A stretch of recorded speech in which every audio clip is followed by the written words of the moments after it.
हमने लेकर रखा है उन बातों को उस समय में लागू मत करो। One of the reasons today Christianity has failed to impact the society is because we have made Christianity as a religion or as a system of belief. और हम आज मसीही जगत जो दुनिया में हमने अपने छाप को और अपने प्रभाव को जो नहीं छोड़ा, उनमें से एक कारण ये है क्योंकि हमने मसीही जगत के अंदर में परंपराओं को, मान्यताओं को, रीति रिवाजों को हमने इस कदर से जकड़ कर रखा है और हम इस कदर उसको पकड़ कर रखे हैं कि हमने समाज के ऊपर में, बाहर की दुनिया में अपने प्रभाव नहीं छोड़ा। When other religious people then look at the Christians, they don't get any impact, they don't get any influence. They look at them as one of those other religious groups which already there in the world in numbers. दूसरे समाज के लोग, दूसरे धर्म के लोग जब मसीही लोगों को देखते हैं, कोई फर्क नहीं पड़ता है। क्यों? क्योंकि उनको ऐसा लगता है ये भी तो दूसरे धर्म के हैं, इनके अंदर में भी मान्यता है, इनके अंदर में भी परंपराएं हैं, ये भी हमारे जैसे दूसरे लोग। So when Jesus said you are the salt of the world, he actually meant that you make the difference when you are in the society. जब यीशु मसीह ने कहा कि तुम जगत के नमक हो, तो वो ये कहने का प्रयास कर रहा है कि तुम जरूर जाकर के समाज के अंदर में कुछ तो फर्क करोगे,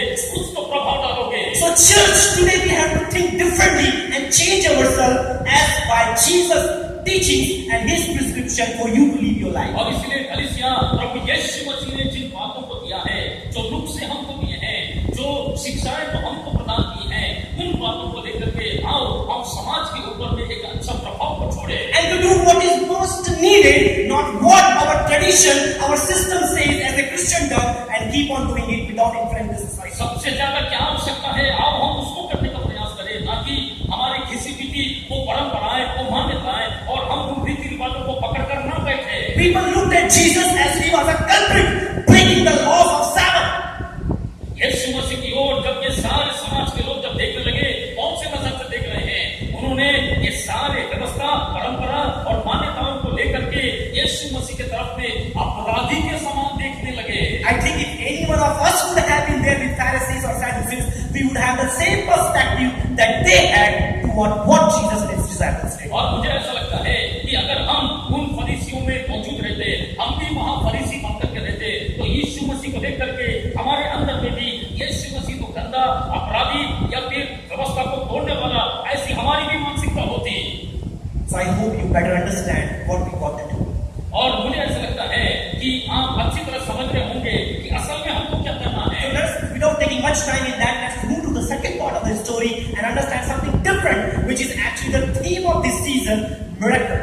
और आओ ज्यादा समय व्यर्थ न करते हुए हम दूसरे भाग में प्रवेश करते हैं और देखते हैं कि इसमें क्या है, जो कि हमारे इस वर्ष का और वर्तमान के हमारे जो इस समय का ये विषय भी है, मुद्दा भी है, That is healing. और वो है चंगाई। So I'll read for you from verse number 6. और मैं 6वें आयत से आपके लिए पढ़ देता हूँ। Now it happened on the another Sabbath also that he entered the synagogue and taught. And a man there was whose right hand was withered. So and the scribes and Pharisees watched him closely, whether he would heal on the Sabbath, that they might find him an accusation against him. But he knew their thoughts. और ऐसा हुआ तो किसी और शब्द के दिन वह आराधनालय में जाकर उपदेश करने लगा, और वहां एक मनुष्य था जिसका दाहिना हाथ सूखा था। शास्त्री और फरीसी उस पर दोष लगाने का अवसर पाने की ताक में थे कि देखे वो शब्द के दिन चंगा करता है कि नहीं। Now you see the creation of the narrative in this very passage is very very important. अब यहाँ पर जिन बातों को हमारे मध्य में प्रस्तुत किया गया है, जो जिसको हमारे पास में लिखित रूप में हमको यहाँ पर दिया गया है, ये बहुत ही अनोखा है। जरा गौर से देखिए। Because the writer of this story is not important with the events that is happening in the day.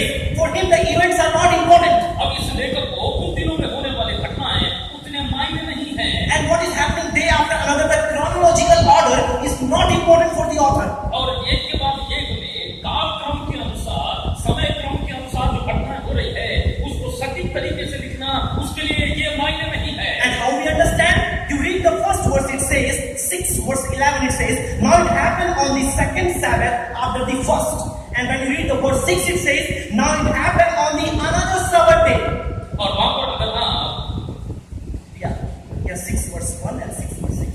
और अगर आप 6 का 1 देखते हैं और 6 के 6 को देखते हैं, दोनों में अंतर है। वहां पर ये लिखा गया है कि फिर शब्द के दिन, और बाद में ये कहता है एक और शब्द के दिन। So you understand something which is happening in between is not important for the author. और आप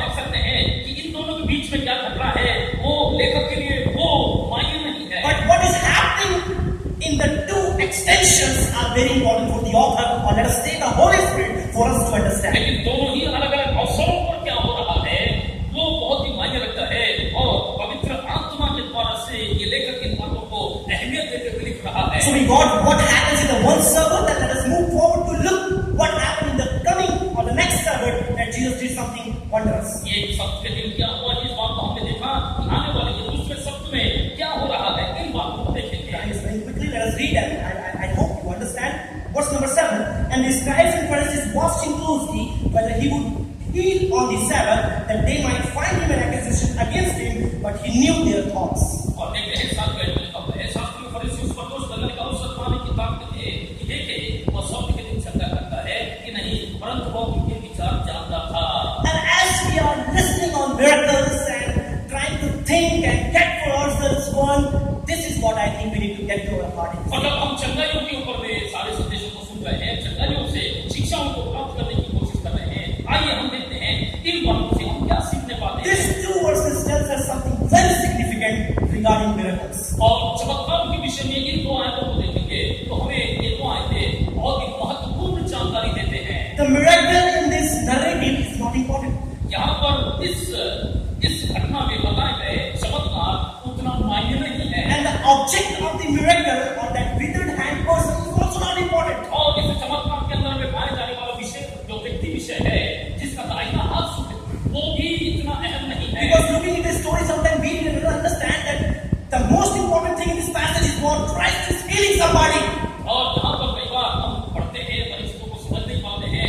यहाँ पर इस बात को देखना है कि प्रभु यीशु मसीह किसी को चंगा कर रहा है, वो महत्वपूर्ण है। We mistakenly highlight that Christ is healing somebody. और हम इस बात को पढ़ करके क्या सोचते हैं कि हमें गलतफहमी होते हैं, यीशु मसीह चंगा कर रहा है। The main theme of the passage is Christ is healing. और इस चीज का मुख्य विषय है यीशु चंगा कर रहा है। But let us understand why he is healing.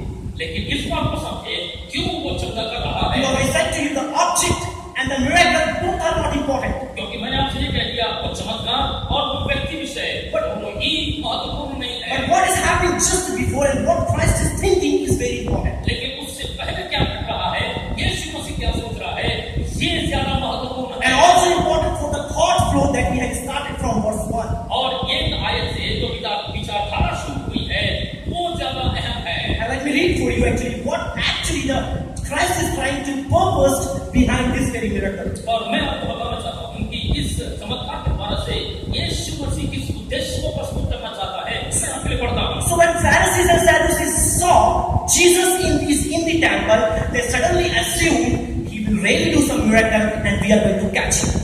और जब फरीसियों ने सदुकियों ने यीशु मसीह को आराधनालय में देखा और देखा कि ये कुछ न कुछ चमत्कार करेगा और हम इस चमत्कार के द्वारा से उसको फंसाएंगे। Because as always, Pharisees were in wait where to catch Jesus in any of his wrongdoings. सब बातों में एक बात, फरीसी हमेशा यीशु मसीह को किसी न किसी बात में पकड़ना है, इस ताक में रहते थे। They were like a religious police to catch the people who break the law. Religious police.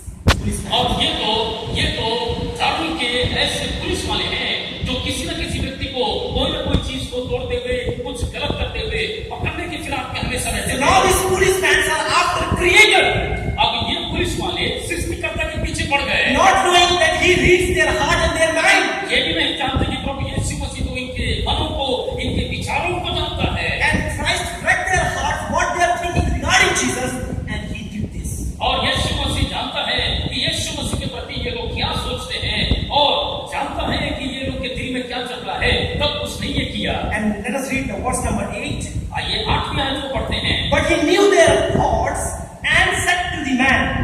Now after knowing their hearts, he is saying to man.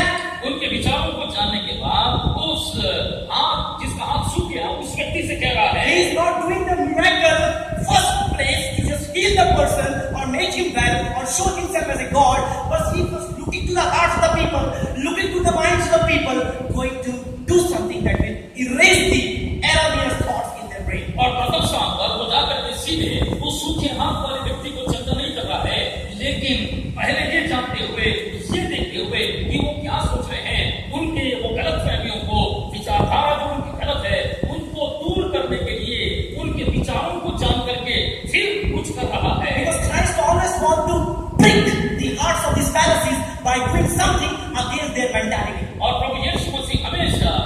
फरीसियों के दिल को जानते हुए, उनकी मानसिकता को पहचानते हुए, उनके गलत विचारधारा को दूर करने के लिए कुछ न कुछ करते रहता था। And to remove that, he is doing this miracle.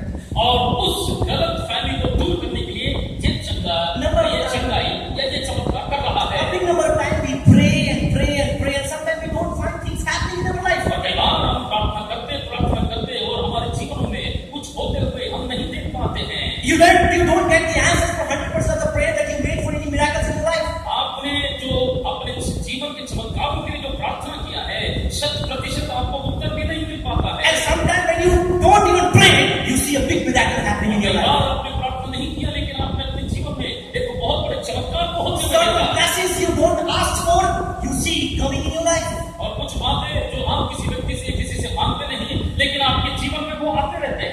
Something you never thought about, you see happening in your life. कोई ऐसी चीज जो आपने कभी अपने कल्पना में नहीं सोचा, आपके जीवन में आते हुए देख सकते हैं। So Jesus is always concerned with how you think and what you think. और इसलिए यीशु मसीह हमेशा आप क्या सोचते हैं, कैसा सोचते हैं, इस बारे में हमेशा वो भी आपके बारे में चिंता करता है। Because a wrong thought produces a miracle to remove it from their mindset. और ये जो गलत विचारधारा है, उनके इस गलत विचारधारा को उससे निकालने के लिए एक चमत्कार को किया, एक चमत्कार से उनका एक गलत विचारधारा दूर हो गई। So this was like a voluntary act that Christ is performing there to help Pharisees see the truth clearly. यीशु मसीह व्यक्तिगत रूप से इस कदम को उठा रहा है ताकि वो फरीसियों के इस गलत मानसिकता को दूर कर सके। And you see the verse number 9, it reads and clarifying the reason for miracle. It's very beautiful. आप 9वीं आयत को देखिए, उस चमत्कार के असल वजह को, असल कारण को आप वहां पर देख सकते हैं। And then you see that Jesus said to them, I will ask you one thing. Is it lawful on the Sabbath to do good or to do evil? To save life or to destroy it? यीशु मसीह ने उनसे कहा, मैं तुमसे यह पूछता हूँ कि सात के दिन क्या उचित है, भला करना या बुरा करना, प्राण को बचाना या नाश करना।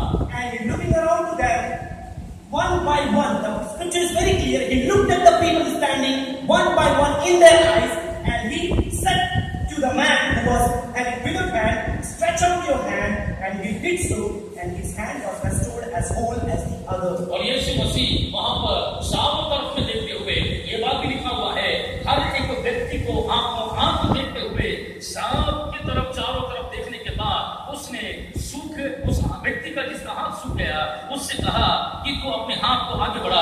उसने ऐसा किया, चंगा हो गया। So again, Jesus is looking before he perform anything, what is most important. और इससे पहले कि उस व्यक्ति के हाथ को चंगा करे, यीशु मसीह इस बात को देख रहा है, कौन सा बात महत्वपूर्ण है। It is important to heal this man from his sickness, or is important to remove the erroneous thought from the minds of the people. कि ये व्यक्ति को चंगा करना ये जरूरी है, या फिर इन लोगों की जो गलत विचारधारा है उसको निकालना महत्वपूर्ण है। So as we bind and tie and conclude the message, the two narrative tells us to go for what is much needed in our life. और इन सारी घटनाओं को पढ़ने के बाद हमें ये जो यहाँ पर हमारे बीच में ये जो प्रस्तुत किया गया है, इसके द्वारा से हमको ये सिखाया गया है, ये बताया गया है, उस वक्त में आवश्यकता के अनुसार जो सही है वो करना जरूरी है। In both cases, Christ was accused and not accepted, because verse number 11 says, but they were filled with rage and discussed with one another how they might find Jesus. दोनों ही घटनाओं में देखेंगे कि वो यीशु मसीह के ऊपर में दोष लगाने का या यीशु मसीह को गलत ठहराने का प्रयास कर रहे थे, और 11वीं आयत में देखेंगे वे अपने आप से बाहर हो गए, आपस में विवाद करने लगे कि हम यीशु को कैसे पकड़े। Because they were the prophets of the tradition and the creators of the law, and they were the people who had made the Judaism as a religious setting. क्योंकि ये वही लोग हैं जिन्होंने व्यवस्था की बातों को परंपरा के रूप में, मान्यताओं के रूप में, और यहूदियों को लेकर के उन्होंने यहूदी धर्म में उसको परिवर्तित कर दिया। So my dear church, let us impact the society. आओ प्रिय कलीसिया, हम समाज पर प्रभाव डालें। Let us go out and do what is most important. आओ जाकर के हम वो कामों को करें जो महत्वपूर्ण है, जरूरी है। And one of the reasons you understand, the primary purpose of the establishing of the church was not to make Christians more Christians, but to make non-Christians to a Christian. और अगर कलीसिया बनाने का मुख्य उद्देश्य को अगर आप अच्छी तरह से जानेंगे तो वो ये नहीं है कि जो कलीसिया में जो मसीह लोग हैं उनकी संख्या को बढ़ाना है, लेकिन जो गैर मसीह है जो प्रभु को नहीं जानते, उनको हमें प्रभु में लाना यह जरूरी है। The purpose was not to make Christians one more time Christians, but to make non-Christians as a new Christian. उद्देश्य यह नहीं कि मसीहों को और मसीह बनाना है, लेकिन गैर मसीहों को मसीह बनाना है। And that's what I think today our churches are filled with. और मुझे ऐसा लगता है आज कलीसिया ये काम करने में कामयाब है। First, the nation Israel failed to fulfill this very fact that God wanted it to do. और पहली बात राष्ट्र के रूप में प्रभु जो करना चाहता था वे उसको करने में नाकामयाब रहे। Israel failed, utterly failed Israel.